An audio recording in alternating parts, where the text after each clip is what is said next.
Well, thank you to Luis and John for introducing the Rogue, which I'm really excited that we finally got a chance to talk about and announce to the community. And we're here today to talk to you about Diablo 4 and the open world.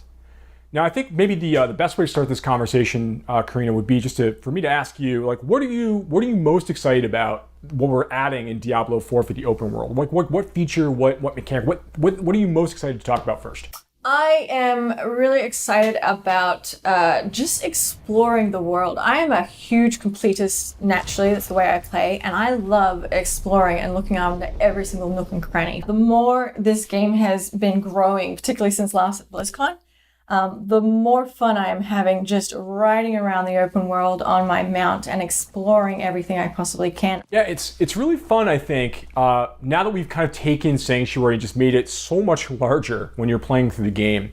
You know, when you compare it to like Diablo 3 or Diablo 2, there's tons of like exploration and movement throughout the world in those games, obviously. But now that we've really been able to embrace the open world concept, we can really dive much deeper into like how does Sanctuary actually all fit together, like being able to ride from Skazglen to the Fractured Peaks, like it's very, very interesting that way. One of the things about that I think is really neat is the collection aspect of mounts. So, I mean, there's all these horse breeds and other mounts you can find throughout the world, from completing puzzles or just finding hidden locations or slaying certain particular kinds of monsters.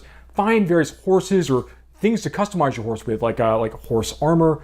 There are hoof plates you can get and trophies to show off your accomplishments. There's lots of different ways to make sure that you can personalize your mount, make it really feel like it's your companion. Yeah, and it's really cool that, like you mentioned with the horseshoes, you get to actually change the speed at which your horse can run. And it's something I like, to be able to customize the horse to the type of gameplay that I like to enjoy as a player. And it's really, really fun. I like the amount of variety that you give us. And I mean, there's more to mounts than just that as well. So like one thing we know we didn't want to do with mounts in Diablo 4 is we didn't want to have like jousting, this idea of like fighting from horseback. It's not really the Diablo experience, right? Yeah, that's something I'm super excited for.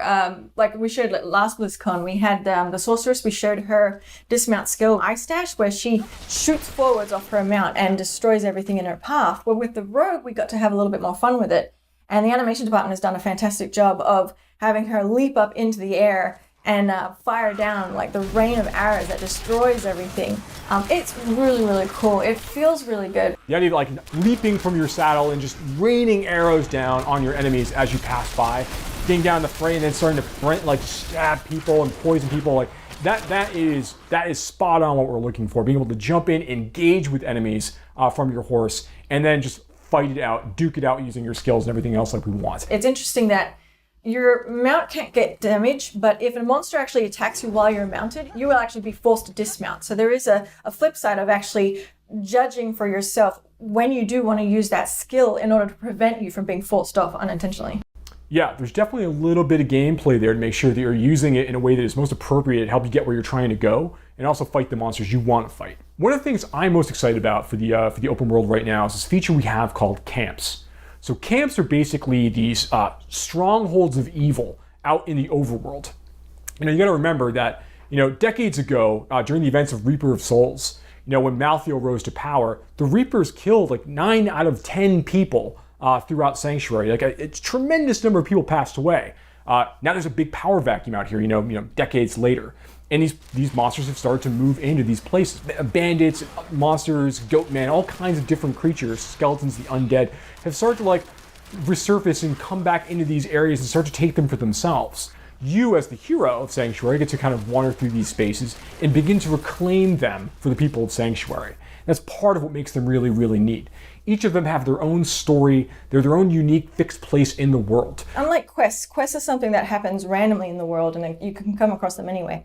Camps are a permanent fixture that you as the player, when you come across that evil, you can actually have a real impact on the open world that everyone else can see, because once you have defeated that evil, one of the really fun things is that you basically unlock that camp and you make a new waypoint that previously didn't exist for yourself, but like suddenly all the marketplaces open up and now you have a blacksmith vendor in a location that previously didn't exist, which I think is really, really cool. Now, what we're looking at here, this was a village, the village of Careena, which now has fallen to ruins. The people here in the dry steppes had a problem. The problem was there were bloodthirsty cannibals that dwelled nearby and would regularly raid their community. And the people had to come up with a solution. They weren't strong enough to defend themselves from these cannibals, so they made a dark bargain with a demon. And they were able to gather enough power to push these cannibals out and protect their community, but not without great cost, as we can see here. You're kind of helping resettle parts of Sanctuary in many ways when you take these camps back from the enemy. Vendors will come back, and now suddenly there might be like new quest givers, new stories that need to be told. Dungeon entrances can appear in some of these places afterwards. Like there's all kinds of things that occur after you take over the camp and liberate it from these forces of darkness.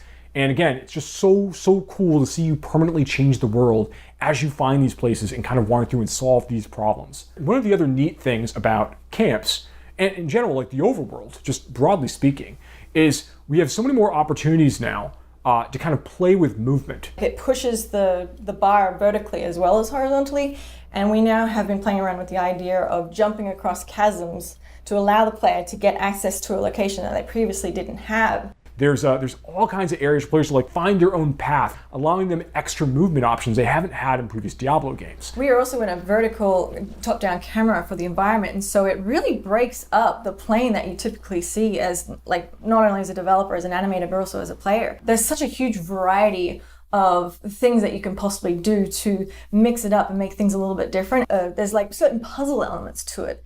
That it's not so straightforward and not always obvious. So it's not just a matter of running through the world and getting, to your goal. It's you have to think about it. Yeah, definitely. Now, Careena, I know that you're very excited about PvP. I'm a huge fan of PvP. I love the first time that we all actually had a chance to, as a whole team, play PvP, because the amount of feedback that generated, I think it took design like 3 days to go through it all. And what that showed me is that I find everyone they either love it or they hate it. And I personally love it. I really enjoy it. So the way that PvP works is that the hatred of Mephisto has been bubbling up from hell and has created these areas in the open world that you can freely walk into that kind of consumes you and makes you turn against your fellow players.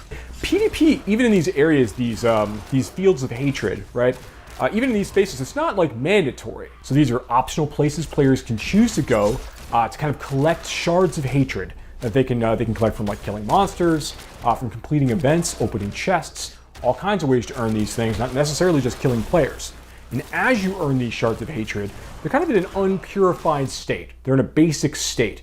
You need to bring them to a purification event in order to turn them into a currency that you can then use in the nearby like small encampments around the fields of hatred. And what's really neat about that is that when you're trying to purify these things, that's when everybody nearby finds out and hears like, oh, okay, well, someone's actually trying to complete a purification ritual. We need to go and kill those players and take all of their shards before they finish. But once you purify them, they're yours. You can't lose them. But before they're purified, they're free game. Yeah, I think it's really important to note that even if you don't want to engage with other PvP players, you can actually explore those areas and collect the shards of hatreds from specifically monsters. But the second you need to then turn them in and purify them into a currency where you can spend them on gear, trophies, and other content, you actually are hostile yourself and actually can be attacked during that single moment. But I think that really creates a lot of opportunity for you to team up with friends for just that one little moment in order to gain the reward that you spent so much time collecting. So you called out earlier that the shards of hatred are used for like some of the vendors you could find in the fields of hatred. There are some special vendors that only kind of arrive in these areas. They'll have special costumes or new mounts and weapons and things along those lines. Nothing that's like strictly more powerful than stuff you can get in other parts of the game, but stuff that really like speaks to your desire as a PvP player. And I think one of the things that's really kind of neat about the system in general is that as a player, if you choose to go hostile, betray other players that are near you, try to get as many shards of hatred as you can, you're going to slowly begin to kind of like infuse yourself with that same curse of Mephisto. And you're going to become a vessel of hatred. Now, once you do that, everyone within a very large radius of you is going to be able to see you as a threat on the map. And they're going to get a bonus for killing you. So when that occurs, you have a set amount of time you need to survive. And if you're able to do that without running away or jumping in a town portal and trying to escape, if you're able to do that and finish that period and manage to escape or defeat your people who are coming to try to destroy you, you're going to get a really big bonus at the end.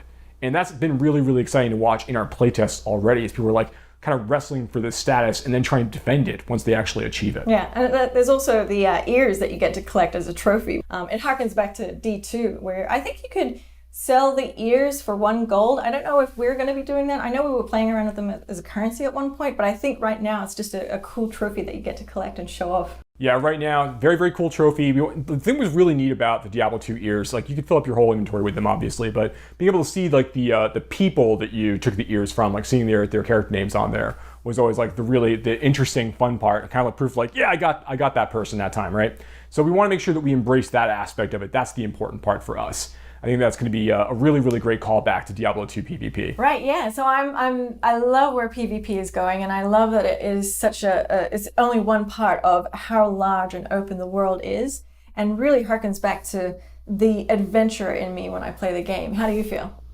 I'm super excited as well. I mean, there's so much to look forward to in Diablo 4 right now. Like what we talked about today just scratches the surface. In general, as a Diablo fan, there's a lot to be looking forward to in the franchise in the future. Thank you so much for watching today. We look forward to speaking to you more about this game and others in the future.